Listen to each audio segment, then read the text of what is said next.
you think about the 14th of October? The great vanishing, the sudden departure.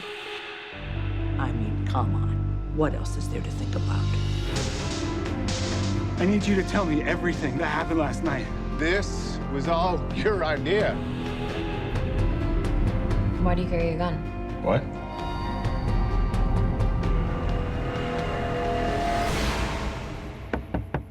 You taking a nap? Did something stupid. I don't know what's happening to me. Do you know what he's doing? You can't let him! Hey everybody, welcome to What the Flick, The Leftovers, episode 8. We're running out of season. Cairo, Alonso, Hank, Robert, John. First of all... Not the syrup. No. The city in New York, apparently. Can we give it up for Andowd? Yeah. Oh. Well done. What a send-off. This is her Emmy clip episode for sure. Yeah. I smoked one out for her. No, she was amazing, and you know, I was thinking of Robert really because I was thinking, oh, exposition. He's going to be very happy that we have a little clue of what is up with the GRs. Yeah, before even that scene, there was Garvey says to the truck guy, you know, did I say what I wanted? I think, and I thought like somebody actually wants something on this show. We get to find out. We get like the things over. Yeah, I mean, I still don't think it was a great episode, and that scene was a little hokey and stuff, but it was certainly compelling. Everything in that cabin was certainly compelling, I will say that. Down to the William Butler Yates. Yeah, Which you emailed around. Yes. And I read it and didn't like it anymore the second time. Yeah. She says that it's great. Yeah. I just don't buy a character like that would have that poem. But we don't know what her life was before the event. She could have been an English teacher. And my problem with the show, exactly. Now, what is your problem with the show? What is your problem with the show this week, Robert? Oh no, I'm just.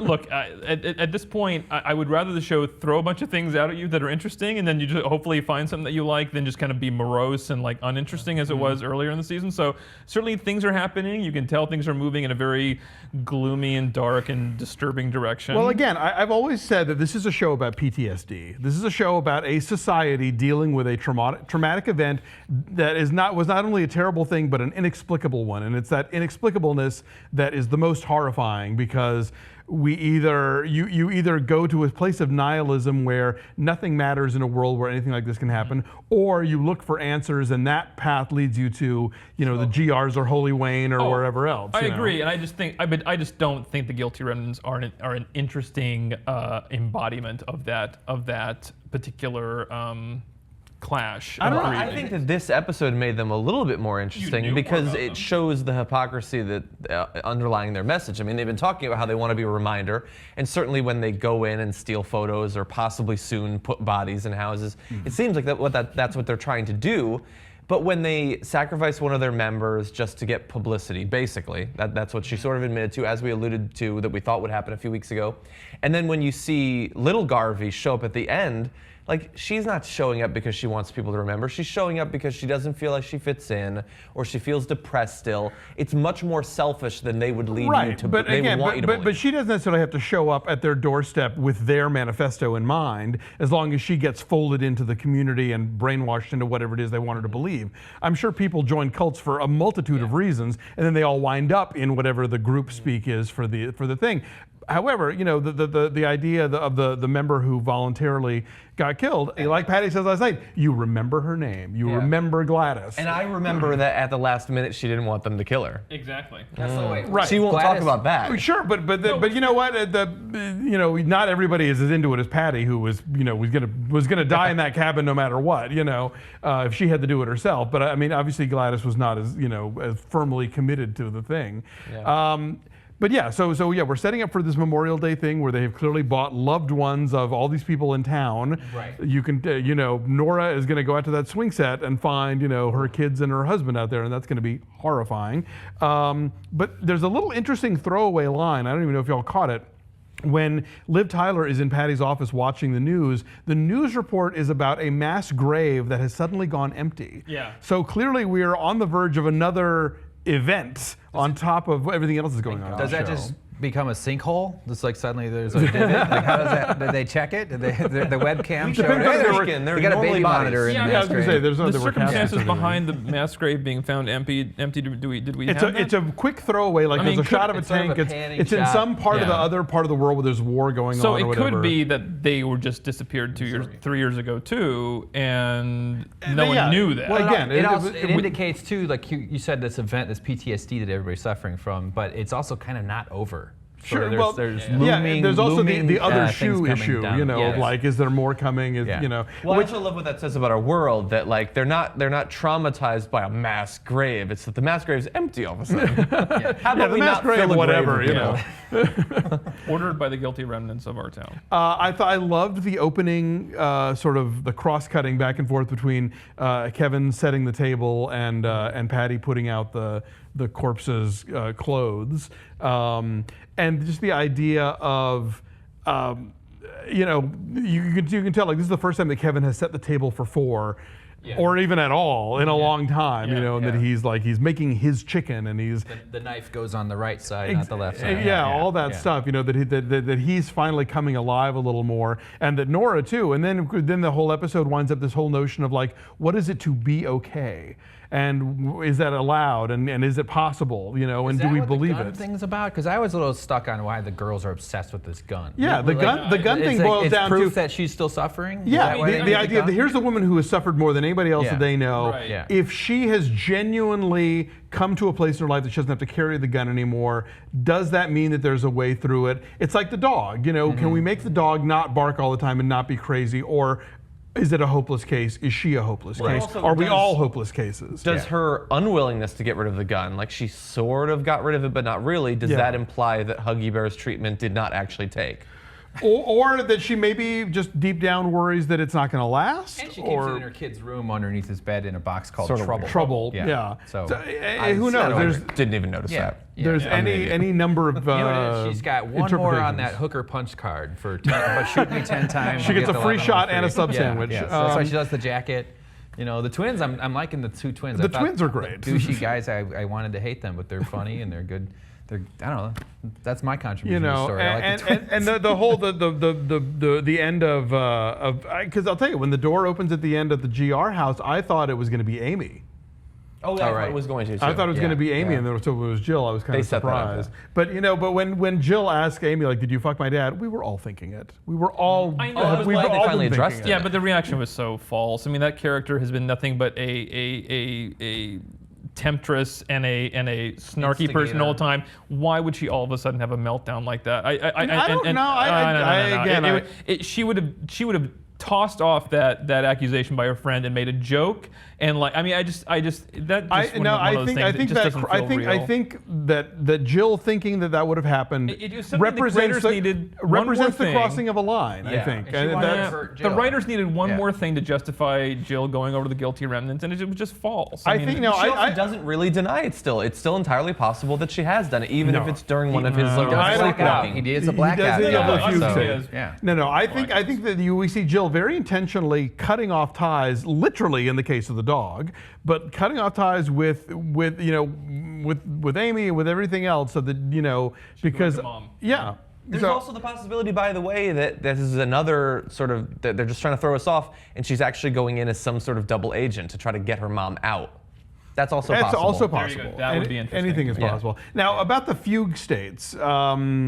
I was reading the recap on Slate, and they talk about how after it's clear that Kevin's not going to kill Patty, dog guy leaves in a huff and says like, "Oh, shut the fuck up! I did my best." And they made it sound like he was saying it to Patty, but I think he's saying it to whoever Scott Glenn is talking to.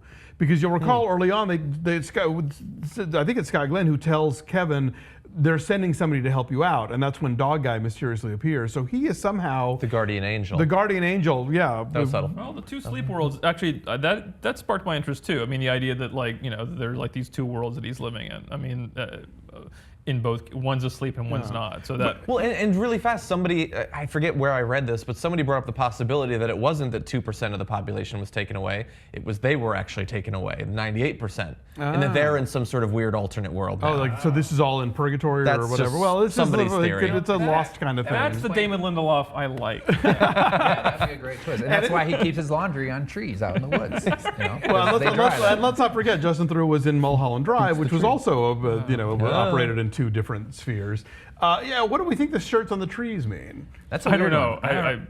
That was almost a Blair I was Witch kind of thinking moment. Of ritual. like, Maybe "Whoa." he's doing something ritualistic in the middle of it. I mean, anytime you form a Stripping circle, or- there's some bad shit Yeah. going on. So I don't know. I mean, there were the boots around the fire and Yeah. unnecessarily punching that would really hurt. Yeah, that would hurt know what too. that was Yeah, about. that was a little movie magic there because he would have to go to the emergency room and deal with his broken hands. Yes. But they just continued the scene. Fine. Yeah. I did go like this. when yeah. I I do watched it. think it's interesting though that since Patty had no way of knowing outside of supernatural sort of forewarning, she had no way of knowing that she was going to be abducted. And yet she was totally ready to die there, even on the cusp of their big outing. Like she had apparently accomplished all that she needed to for that big event. And when she's randomly picked up by Garvey, she's still ready to go. We don't know Look, she- that we don't know she was binder was randomly picked full up of by Garvey. information. I think it was very Yeah. ready to be passed There's along. always been a sense of fatalism around Yeah. them, though. Like at any moment, things are going to go crazy. So. And also, what does it mean when she's telling what's her face to be? Are you ready? I mean, or for her death. I mean, when she's the message to Lori. Well, no, or is Lori ready to die herself because she tells Right, yeah, Kevin I mean- that that's going to be happening. It did seem a bit like the thing that she'd had with the woman who was Yeah. stoned, that little meeting. Right. It's going to be interesting Well, to see. and in fact, when she takes Lori to the diner, she says that she had taken Gladys there. So this is part of a process. There you go. So the ending, the end of the season will be Chief Garvey saving his wife. I mean, Or not. and then she. or Jill. Saving Or her. Jill Sacrificing saving her. his Jill. wife in order to save Jill. All right. Yeah. That'd be good. Sacrificing both of them to save Dog Guy. Or nailing his daughters close to trees in the woods. Whoa. Or nailing his daughter's closest friend. But I knew somebody was going to go there. I do think it's going to be interesting to see how, we had Patty as the one person in the GRs who sort of conveyed a little bit of information about what was going on there. She was willing to speak from Right. time to time, and even when she wasn't speaking, she had dialogue, I guess, with Sure. with Garvey, and so you learned a bit. And now we've lost that eye on the inside of what's there. We have Lori, but she's just wrapped up in her own mysteries. We have Liv Tyler, who's willing to speak now, and apparently they don't actually punish you for talking. You can just talk if you want. But what is it going to be like now? Yeah. Well, I liked the whole thing that where she's silencing Liv Tyler because because obviously she was wounded by what Nora said to her. And by the way, for the viewers who've been waiting for Nora and Matt to be on screen together, you had your moment this week, these brother and sister. But that whole scene was very. It's interesting because Lori has that moment we don't use violence, which she tells. But so does that mean Lori doesn't know the story behind Gladys? That's a good point. Well, We don't use it against outsiders. use it. perhaps. Exactly. Yeah, exactly. So I'm thinking maybe Lori will find out about Gladys and decide that this is not for her, the GRs. but if she said, "Are you ready?" that means that she knows what's coming. Yeah. If Patty asks it could be Lori, for the "Are you body ready?" planting mission. It could be, are you ready for that? But then that would mean that Patty would know that she was about to be abducted. Who knows? That's what's interesting about this show for me is that there are no clear-cut answers right away. But I feel like that with patience, we do get things explained to us. We are now. And that to me makes it not real suspense. Real suspense is actually knowing this stuff, but knowing that there are characters who don't know this. But here's the thing, though. Think of this is based on a novel. Think of this show as being like a novel, in that you don't get all the answers handed to you immediately. Well, no, you're inside people's heads in novels. You get to be inside people's heads. Yes, in but even novels. they don't always. But they don't know all the things either. Over the course of the book, you and the characters and not like everybody that else book. pick what? I would not like a book that I didn't know what was going on in a character's head if I'm reading about the character. But the character doesn't always know. Any mystery novel, the detective doesn't know in the first chapter who did it. Over the course of the book, even if you're in that person's head, they're learning things about the world around them. They're learning what other characters' motivations are and what actual things went down. And I think in this show, we are learning those things as well. And we're learning things about the characters at the same time. So I'm not bothered that I don't know this entire world. I feel like 8 episodes in, I'm learning and I'm learning and I'm learning. And the more I learn, the more interested I am. And I want to find out what else they have to tell us. I think that's a valid dramatic choice, I think. So what is going to happen to Garvey when he gets back to town? It's going to be impossible for him to prove that she committed suicide. He now also has the information about the fact that they killed one of their own members. Like, does he use that to help shut down the cult? Does he burn down that cabin? I don't know. I mean, these are tricky choices, you know, and we will find out. Yeah.